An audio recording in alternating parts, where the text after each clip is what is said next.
What's up, lords and ladies? Welcome back to Ball Python Tuesday, where I dedicate at least one video a week to my ball pythons. Now in today's video, I'm going to be talking about something a little bit controversial regarding ball python egg cutting. Now personally, I breed ball pythons and I cut my eggs. However, I wanted to see what is better, if letting your eggs pip or if egg cutting is actually better for the snakes. Now, I've only had a couple of clutches, so I do need a little bit more experience, but based off of what I've seen from other breeders such as mutation creations and other things that I'm involved with, I've noticed that egg cutting has a lot of benefits that I feel a lot of the general public doesn't really know about, and immediately once they see someone cutting their eggs, they think that they are evil and they are doing harm to the animal, which to me, I could now see a difference with this kind of little experiment that I did. So what I did was that I got 10 eggs. So this is just one clutch, so I can't really base it off one clutch, but I could say that at least I let half of the clutch basically pip. So what I did was 5 eggs I cut on day 50. And they usually come out day 55, sometimes day 60 is the general time that eggs start to pip. So I let them in the incubator even after I cut them, and the other eggs, I let them pip on their own. So today is day 55. So let's go check out that clutch and see what we have and what is the benefit of either egg cutting, letting them pip, and I'll give you guys my opinion on it right after. But with that being said, let's just get started with this video. Let's go. Okay, so like I said at the beginning, this is only one clutch, so we can't really base everything on this. But as you can see, I cut 1, 2, 3, 4, 5, and we already have 1 baby out and 2 babies out. And just check out these babies, how beautiful they are. I believe this would be a pastel Enchi orange dream. Just a beautiful, beautiful snake. These could also be possible het pied. Right here we also have a beautiful baby. I believe this is just a regular orange dream. Stunning. But what we have here is 10 eggs. Now 10 eggs, and 5 out of them I actually cut, and you could actually see some of the babies still inside. These guys will probably come out in the next 2 days. This one maybe 3, this one maybe 3 more days, but this one over here is probably gonna come out later today. And the way I could tell is that you no longer see veins. You no longer see those blood veins compared to this one over here. You could see kind of the two difference. This one has more of kind of like a goo. This one I could technically almost pull it out and I think it will be fine, but I could kind of still feel the yolk underneath. This one definitely still has a little bit, and that's more or less of what I figured when it comes to cutting eggs, is that you could actually see what's going on inside of the eggs. Now these guys over here, none of them started to pip. I could feel the baby, like I literally feel the baby pushing out. Same with this one. I could literally feel the baby, like, look at that. That right there is like a little tiny baby. Don't want to mess with it too much. These guys should technically be coming out very, very soon. Again, I could feel the baby.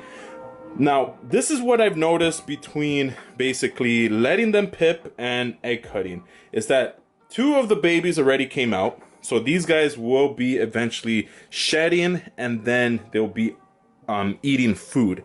These 3 babies, these will probably come out in 2 days, and this one will come out in maybe the next few hours. So what I've noticed is that these babies have a little bit more of a head start, the ones that have come out, and even these ones, they don't have that complication of having to rip up an egg and come out on their own. So at the same time, I could also be almost inside of the egg and check and be like, okay, they're not tangled up, because sometimes their cord gets all tangled up and you have to untangle it, as well as I could actually see if the egg is good. With these ones, I don't even know. I mean, I feel the baby, but I don't know if the babies are fully okay in there, which majority of the times they are, but there is those occasions that you actually go in there and assist and untangle them.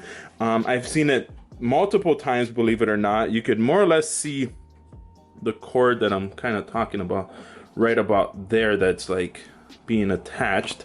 So with that being said, the one thing that I took out of this clutch is that when you cut your eggs, these guys have a little bit more of a head start. They could begin the process of shedding, and with that they could now be moved into their enclosure or to their racks, and then from there you could start feeding them. So in theory, these guys will have a way bigger head start than having to wait another 5-6 days for them to come out of the eggs on their own.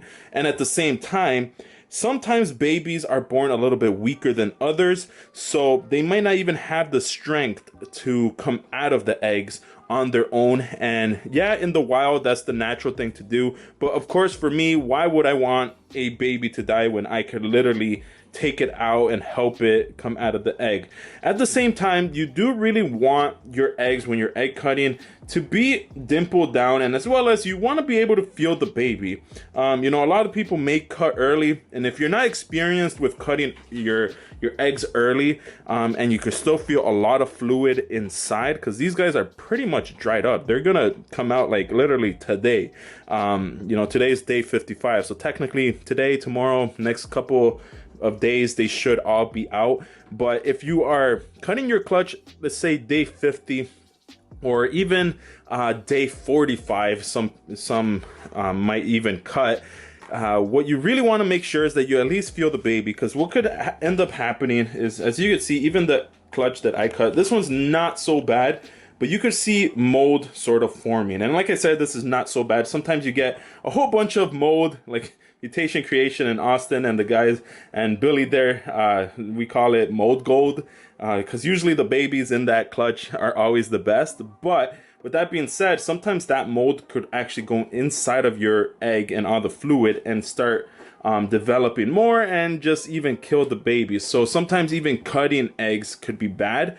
But if you do cut a moldy egg and you're checking up on it, might be a little bit more work. But what I've done is I've actually gone in there, went out my way, get a syringe, and I basically syringe all the mold out, and then I replace it with a little bit of warm water, which, if you notice, they no longer have fluid. So adding a little bit of water is actually a lot more beneficial for them because they don't dry up. In this case, I don't know if the baby is dried up because I feel a little bit of fluid, but not a lot. So what I took out of this is that sometimes, you know, letting them pip isn't the greatest idea, because if you notice, we have 1, 2, even possibly 3, and some other ones that could technically be coming out, where these guys, I don't even know when they're gonna come out. So we already have 2 with a head start, potentially 3, and these ones should be coming out faster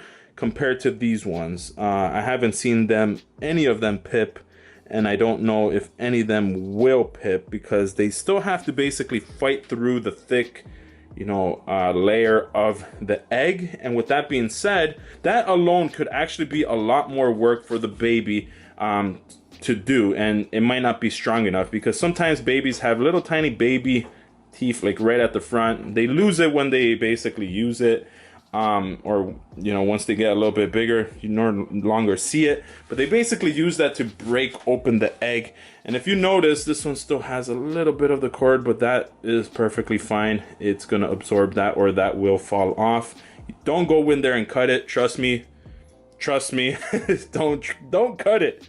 I'm telling you, do not cut it. But with that being said, let me know what you guys think. I really wanted to just try out this small experiment, more because I am a new breeder when it comes to ball pythons, and I still wanted to see what is better, letting them pip naturally, or just cutting them, I guess, unnaturally. But for me, what I've noticed is that if you are going to be cutting, let them, you know, at least be sort of like this, where you could feel the baby and then cut them. Or if you are confident and you are experienced, then cut them a little bit beforehand. But from there, you might have to step in and take care of anything, if there's mold or if there's yolk that you need to take out.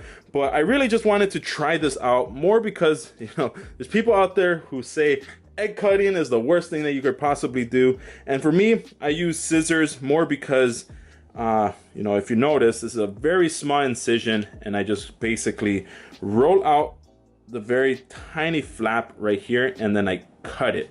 So by doing that, it creates a very clean cut. Nothing against razor blades, but trust me, like I'm not as like maybe that careful. I'm very scared that I might go in there and actually cut the baby, so I feel a lot more safer actually just slightly cutting the very top of the egg. If you notice, all of these guys are perfectly fine. Just cut and done, and they come out perfectly fine out of the egg clutch or the egg. Let me know in the comment sections down below what you guys think. Is egg cutting better in your opinion compared to letting them pip? If you see the results here just based off one clutch, we have 3 babies already come out.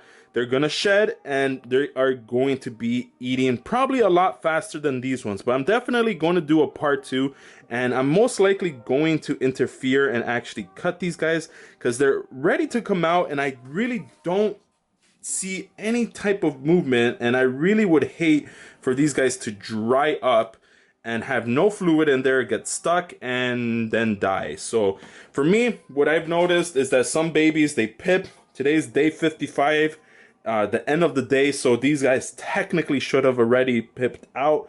Like this guy is ready to come out, these guys came out, and these guys nothing. So I'm gonna let them be for another couple of maybe two days, and then if I notice that they have not come out, I'll definitely cut them and check them out. But I do want to make a part 2 to share with you guys basically my results of this clutch. But let me know in the comment section down below what you guys think. Is egg cutting better than letting them pip naturally, I guess? So with that being said, that is it for this video. Hopefully you guys enjoyed this little tiny, I guess, back and forth conversation with no one, because I have no one in this room to talk to. Oh man, but look at this beautiful baby. So hopefully you guys enjoyed this video. If you guys did, be sure to give it a thumbs up. I'm Lord of Lion. These are my beautiful ball pythons. Keep the blood pumping, and I'll see you guys in my next video. Peace. Okay, so it is the next morning, as you could see, and we finally have one coming out of the egg and pipping on its own. So it's day 56. These guys have already come out. They are going to shed, and then they're probably going to have their first meal. This one still hasn't, but all these other ones for sure feel like they are going to pip later on in the day. So cutting eggs, letting them pip, it almost seems like there might not be too much of a difference. The only thing is that they do tend to come out a lot faster, and that means that they could eat and they could do a lot better, and you could actually check up on them. So because this one seems so dried up that I don't even know if it's gonna have the strength to come out. So I might just go ahead and cut them, but let me know in the comment section down below. I just wanted to give you guys a quick update. Here we go. Yeah. You gotta hit that notification, hit that notification, hit that notification button, baby. You gotta hit that notification, hit that notification.